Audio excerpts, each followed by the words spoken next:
Okay, the purpose of this video is to show you how to measure acoustic parameters related to initial and final consonant voicing. And so I'm going to work through some steps here so that you can recreate this on your own. So I have WaveSurfer running, and I'm going to do an open. And I need to browse to where I have my files located. So I'm going to do that. Bear with me for a second here.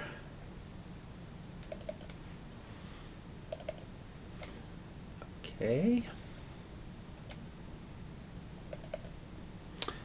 And let's open up. Doesn't really matter, but we'll open up KIP. All right, now I have KIP open. There's several different ways that we can do this measurement, typically either by using the spectrogram or the waveform, or maybe a combination of the two. So I'm going to start off by opening it up as a waveform, and we can play that. Now typically what I do is have a context for this, so the actual full phrase was "say KIP again." So I edited it so we have the last part of A, then we have our K is right here, this is the I right here, this is the P, and then this is the beginning of the word again. So we can identify all of the different parameters and aspects of initial and final consonant voicing here. Alright, so this is our waveform, and then the other thing we might want to do, and I'm going to make my waveform just a little bit smaller, is I'm going to also do a spectrogram, and you could do it as a spectrogram or you could do it as a format plot. It shouldn't really matter. One thing I notice right away though is that my hertz scale goes up to 8,000 hertz, so I know that my sampling rate is at 16, and so the format plot display really likes 10,000 better. So the first thing I'm going to do is do a transformation, and I'm going to convert that, and you can see I have a sampling rate there of 16. I'm just going to change that to 10 and say OK, and we can verify that now. We can see that it goes up to 5,000 hertz, so it's half of our sampling rate. And I'm going to resize this a little bit, and there we go. Now with this we can use a combination of the waveform and the spectrogram to be able to make our measurements. Now again, there's several different measurements that we can look at that speak to initial and final consonant voicing. The first one that we're going to touch on is initial consonant closure duration. So if you have your lab handy, you'll see I've called it ICCD. And initial consonant closure duration is the amount of time that the vocal tract is closed. And of course in this case we're looking at the word KIP, and so it would be the dorsum of the tongue against the velum to make that closure for K. And so closure duration is how long essentially is that tongue up against the soft palate area. And of course when that happens, we create a period of silence, so we know stops have a period of silence. So you can see the period of silence right here is all this white area on the spectrogram. And of course if we look at it from the waveform perspective, it's the flat line here indicates that there's a silent period. So how do we identify the beginning or the onset of the initial consonant closure? We can look at a combination of the spectrogram and the waveform. If we look at the waveform, you can see how coming into this silent period, we have pretty good peaks to our waveform display, and then towards the end here they start to get a little bit less, and of course right here there's still another cycle, but it's a much smaller amplitude, and so that typically means that the closure has occurred, and you'll get maybe 1 or 2 cycles of voicing that will continue after closure, but then once the pressure equalizes in the vocal tract, then the vocal folds won't continue to vibrate any longer. So we could, just on the basis of the waveform, maybe click right there, and then that would be the beginning of closure.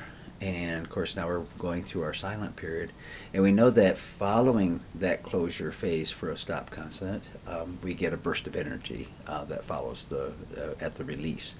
And so for us that's going to be essentially the first piece of energy that we see. So that would be right here, or on the waveform we can see it down here. And so I would just drag over to that point, keep my finger down on my mouse, and I see that it says 127511, and so I would round that. You could round that to 128 milliseconds if you want to, and probably best to talk about milliseconds here as opposed to seconds.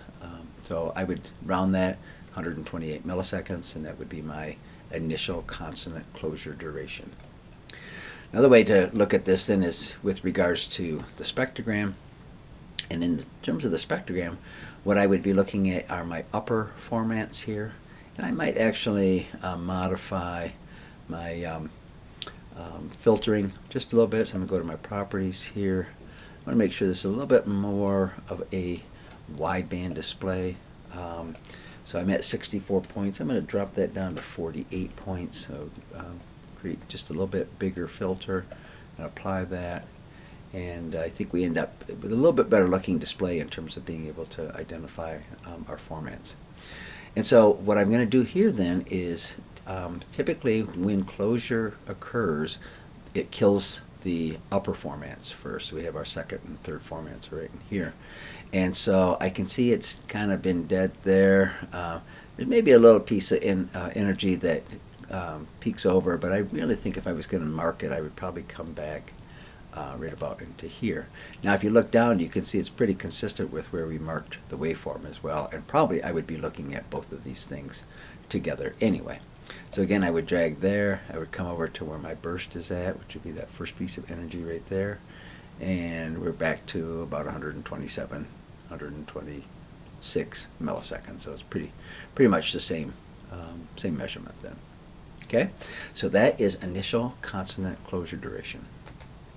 Now the next measurement that I would make would be the voice onset time. And voice onset time is defined as the time between the burst of energy that we get when we release the constriction for a stop consonant, and then the beginning of voicing for the following vowel.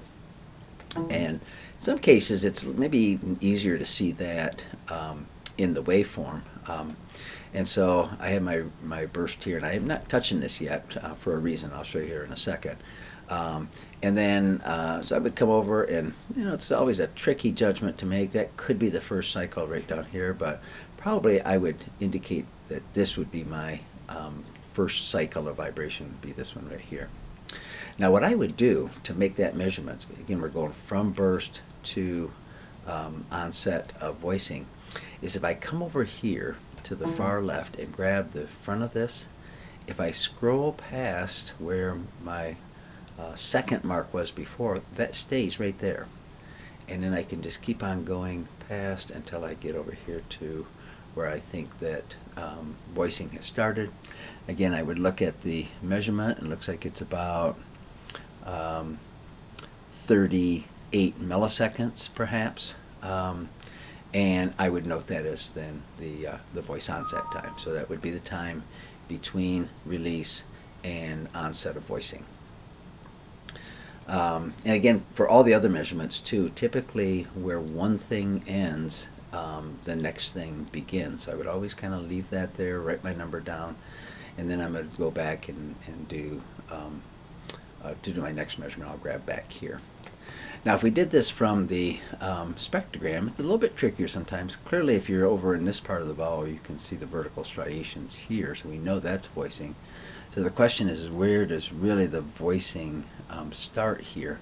And with this particular production, it's really hard to say. So I might be tempted just to rely on my my waveform. And again, it looks to me like those are cycles of vibration. It's hard to say. They're a little bit aperiodic. They're not completely regular, but they certainly look different than what we're seeing over here. So it is a judgment call that you have to make. Okay, so then my next measurement that I would make is the duration of the vowel, and so we're talking about from the waveform perspective, the duration of these larger cycles here.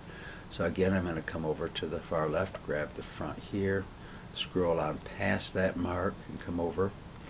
And really, we make the same judgment here that we did when we looked at the beginning of initial consonant closure duration. How do we know? Because we're moving to where closure is starting for the final consonant. So again, we would look at formants ending. Again, we would also look at peaks in the waveform that are suddenly much smaller. So if we look at our waveform here, you can see we have our cycles of vibration pretty high, and then all of a sudden we drop down. We have just a small, still some cycles there, but certainly much smaller in amplitude. Or we can also look at it in terms of the where the formants are ending. And again, if you scroll over, you can see, so I'm up in the spectrogram part here now, and I get about right here, and I feel that that's where my formats are ending. And that's pretty consistent with what we're seeing down here in the waveform as well. So again, if I did that, I would take a look at my measurement. Looks like it's about 59 milliseconds, so that would be my vowel duration. Okay, the next measurement is final consonant closure duration. So it's really the same kind of judgments that we made in initial consonant closure duration. We've already identified where the vowel is ending here, so we come back over, grab the front of this, scroll on past that, and then we have to find the release of the consonant and then into the vowel that's following. And so again, I would be looking for the first piece of energy to represent that release. And we can see it either here in the spectrogram or even down here. We can see that first peak right here in the waveform. So again, I would note that duration. That is my final consonant closure duration, so my FCCD. And I got about 108 as my measurement for that. And then one final measurement that we need to make is the final consonant closure voicing duration. And so that's asking the question of, during this time where we are identifying closure, how much of it is occupied with voicing? And so we're really looking for low-level voicing. And so if I come back here, I can see just a little bit of voicing right there. Looks like it's about, if I round it, about 10 milliseconds worth of voicing. So probably 1 or 2 cycles of vocal fold vibration. And what's happening is that once the pressure equalizes, the vocal folds will stop, and then they'll continue to stay stopped until we get to our next release. Okay, so then I would note that on my sheet as my final consonant closure duration. 2 other judgments that we have to make. They're not really measurements, but more just judgments, and that's the movement of the first format. And so this one, it's not the greatest signal. I'm going to kind of come over here and massage this just a little bit. Really hard to say for sure. But what we're looking for here is there any transition in this format? And typically what we expect is, if it's a voiced consonant, we should see coming in initial position out of the voiced consonant, we should see a transition up, and then coming out of the vowel and into the final consonant, we should see a transition back down. And so when I look at this, I don't really think I see any kind of a transition. And we'll look at a voiced example here in a second so that you can contrast it. But to me, I would call both in the initial position and in the final position, I would label that as an I. So to me, I means it's indefinite. I'm not seeing, clearly not seeing a format transition. Okay, so that's all the measurements. Now this is looking at an initial voiceless and a final voiceless. I'll load in a initial voiced and final voice so that we can see how things differ. But one thing I would also do at this point, and you only have to do this once, is we've created this waveform and spectrogram view, and we like that view to be able to do these measurements. And I can save this as a configuration. So what I'm going to do is just right click, and it says Save Configuration. And so for the sake of this one, it's defaulting to waveform because that was the first thing that I opened. But I'm going to change that to cons voicing. And I'm going to say save that. And then what's going to happen is if I close this, and I am not going to save the changes, that's because I made the change to the sampling rate, but I'm not going to save that. I'm going to say no. Then I'm going to do File, Open. Now I want to get one of the ones that is voiced beginning and end. So I'll use, here we have dig. So we'll do that one. And now when my choose configuration comes up, instead of coming back down here and doing waveform like I did before, I look up here and I have one called cons voicing. So I'm going to select that. And now it draws for me a spectrogram and a waveform. So I don't have to then manually do those things separately. So again, if I were to make the same measurements, we would start with initial consonant closure duration. So again, I see my cycles here. This has several more cycles in it, and it's because it's a voiced consonant at the beginning, and typically the pressure takes a little bit longer to equalize. It does eventually equalize, so because we have no voicing when we get towards the end of that duration, that closure duration. So it's a little bit trickier to identify sort of where the consonant starts then as a result of that. But I do think that the cycles here are a little bit higher, and then I get much less here, and definitely on the spectrogram I can see my format is ending right about there. So that would probably be my starting point. I'm going to come over and identify the release. So it's that first piece of energy right there. So again, I see 156 as the duration for that. I would note that. And then I'm going to come and grab the front of this here. Now typically with initial voiced we have a much shorter voice onset time. And so I can look down here, see when I see some voicing starting. I can look for the vertical striations up in the waveform, see when they're starting. So this is going to be a very short little, about 9 milliseconds. And typically we expect voiced initial consonants to be 20 milliseconds or less. And so clearly that falls into that range. So I would note that about 10 milliseconds. Again, the end of voice onset time is the beginning of the vowel, so I'm going to grab this front one here, come back. So now as I do vowel duration, I've already got the beginning of vowel identified. Excuse me. And now I got to come over and identify the end of the vowel. And again, I'm going to rely on looking at the formats here to help me make that judgment. And I would say probably about here, and again if you look down at the waveform you can see really strong cycles of vibration here, and maybe even come back just a tiny bit here. It's always a little transition. Clearly these are much weaker here. This is sort of in between. This is, you can see it kind of gradually getting down. So I think that's a reasonable spot right there. I would note that value at about 91 milliseconds. And then, so it would be my vowel duration, my VD. And then I'm going to come back to the front and grab this. I need to do my final consonant closure duration again. So I'm going to come over here. We've already identified where we think vowel ended. Now we've got to look for our next release, which would appear to be about right here. And again, if I look at that measurement, it's about 60 milliseconds. I'm going to note that. And now this time, in terms of looking at final consonant closure voicing duration, what I see here is that that entire final consonant is characterized by voicing. And so my measurement for my final consonant closure voicing is going to be the same as my final consonant closure duration. It'll be the same number. So what that's saying is that 100% of that closure was characterized by having voicing as a part of it. All right, so that's the same measurements, two different types of vowels. And then the other thing that we have to do here is take a look at the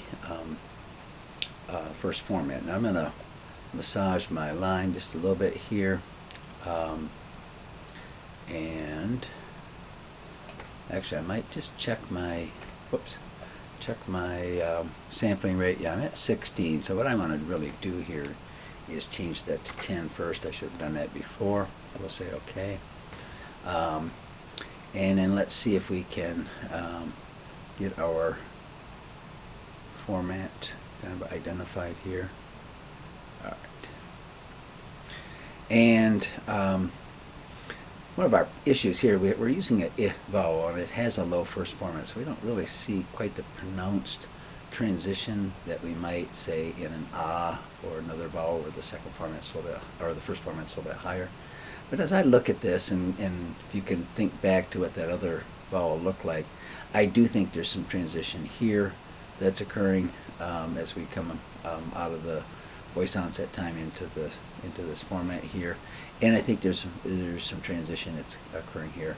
I don't know if they're pronounced or not, but I don't think it's indefinite. So I would probably call this a P and this a P here. That's certainly what we would expect with a voiced final consonant, and voiced initial consonant would be more of a transition. I think if you look at your vowels, they'll show that much better, and you'll be able to make that judgment.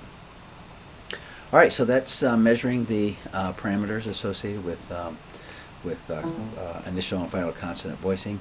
I should say sort of what the expectations are in terms of initial consonant closure duration, and well, actually both closure durations. Generally, what we expect is a voiceless consonant will have a longer closure duration than a voiced consonant. Doesn't always work that way. This parameter is not as robust as some of the other parameters, but that tends to be what we see. So longer durations for voiceless, shorter durations for voiced. In terms of voice onset time, we expect that if it's a voiced consonant, that it's going to be about 20 milliseconds or less. So, and that just means that it's going to be a short duration between our burst and our vowel. If it's a voiceless stop consonant, then it's going to be typically about 50 milliseconds or more. And again, that just speaks to this time differential between the release and the beginning of the vowel. And so we expect it to be longer for voiceless.